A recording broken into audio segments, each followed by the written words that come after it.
Hey, what's up guys, this is Red and Blue, the channel on YouTube for all things PSG in English. Please subscribe. Today we are hours away from PSG's next clash in the club's World Cup against Seattle Sounders. And so let's talk about that. The main question mark is really about the starting 11 for this game. Obviously we have Luis Enrique as a coach, and so we're never gonna know ahead of time who is gonna play. And I think in this case, the two main newspapers when it comes to sport and PSG in France, L'Équipe and Le Parisien, have very different views on who's gonna start, which makes it interesting, I guess. If you look at L'Équipe, they're very much in favor of Luis Enrique rotating the squad. So they have Zaire Emery at right back instead of Hakimi. They've got Beraldo in central defense instead of Pacho. They've got Lee Kangui in midfield instead of Vitinha. And they've got Ramos still playing in attack for that third game of the group phase. So very much a rotated squad. When you look at Le Parisien, and it's pretty much like as close to usual starters, starting 11 as we can get to. So Le Parisien, they've got Donnarumma in goal, Hakimi, Marquinhos, Pacho, Nuno Mendes, so the usual four in defense. Neves, Vitinha, Ruiz in the midfield, the usual three.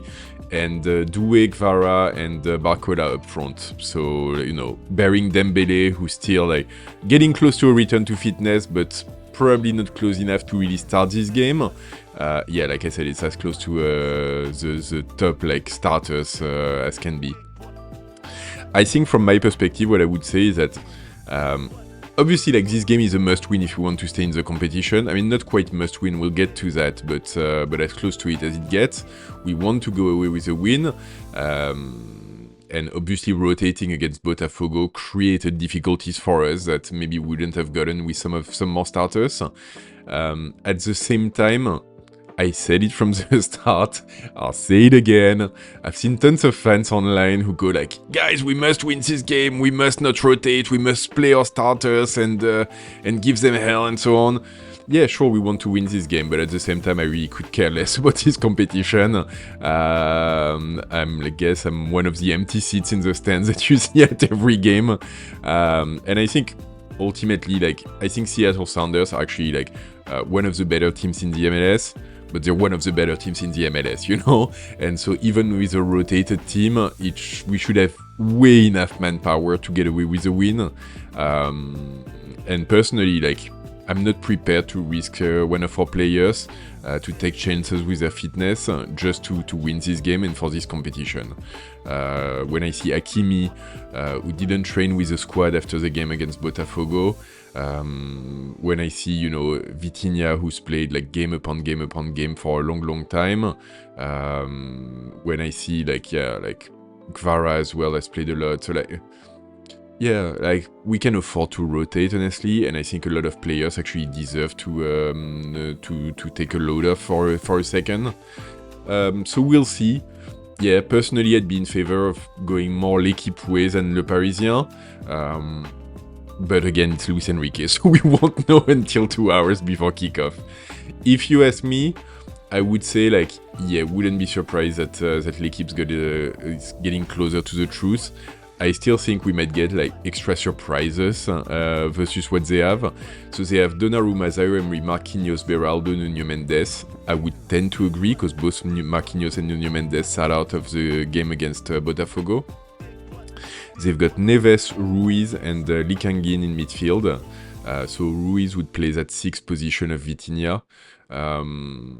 Yeah, possible. Maybe a bit of game time for Mayulu, not impossible. Maybe a little bit more up front, I don't know, like, yeah, we'll see. And then up front they have Doué, Ramos and Barcola. Yeah, I think that's probably close to right. I would say, like, I'd probably like Kvara to play instead of Doué, because I thought Doué was really like not great in the Botafogo game. And he was not great in a way that made it look like, you know, he was trying to do too much on his own and he was getting like in his head a little bit. So maybe from a mental perspective, it'd do him good to sit on the bench a little bit. I don't know, like, at the same time, like, typically, like when Barcola and Kvara play together at the same time, Luis Enrique has a tendency to put Kvara on the right and Barcola on the left, and the very few times when that's been inverted, I thought it was actually like a pretty interesting way of doing things. So Barcola on the right and Kvara on the left. And so I think it'd be nice to see that for a bit longer than just a few minutes here and there.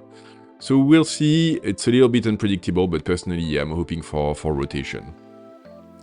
Okay, and like I said, like it's not quite a must-win game, but pretty close to it. So let's just go through our options to qualify. Ultimately, like if we win the game, we're golden. We'll qualify. Then if Botafogo wins against Atletico, they'll go first, we go second. But yeah, if we win, we're golden, like we'll go through anyway. If we draw against Seattle, then we need Atletico to not win against Botafogo. If they draw or if they lose against Botafogo, we're golden, like a draw will see us through. And then ultimately, like, if we lose, we have to lose by less than 3 goals, and for Atletico to also lose against Botafogo. So if we lose, it gets a little bit tricky, and we definitely will have to break the math and the calculations and so on. But yeah, the short of it is that like we need to win this game. Let's win this game. We should be able to win this game. So let's just do that. If we don't, I've said it, I'll say it again, I don't really care that much. If we can get more holiday for our player, that's as much valuable right now as whatever extra million we're gonna get for going through. But yeah, we'll see. Ultimately, like, I just hope that it'll be better games than against Botafogo. I think, like, in my post-game review of the Botafogo game, I said kudos to them for coming in with a plan and sticking to it and landing it.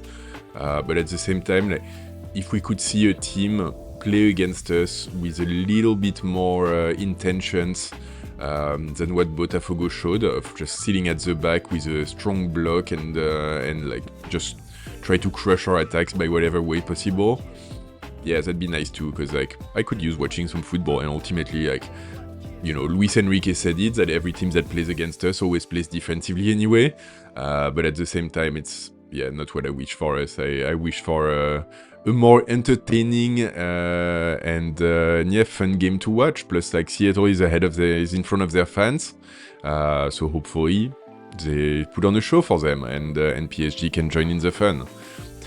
So anyway, we'll see. Game is at, I think, like 12 midday in Seattle, which works out to 9 p.m. French time, which means for me in Asia it's gonna be a middle of the night game again.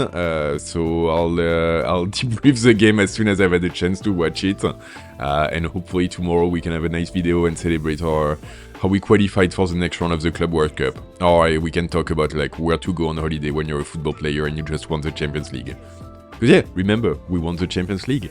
That's it for now, and so please, as always, don't forget, please subscribe to the channel, very important. If you don't want to miss out any of the future videos, also hit the bell at the same time.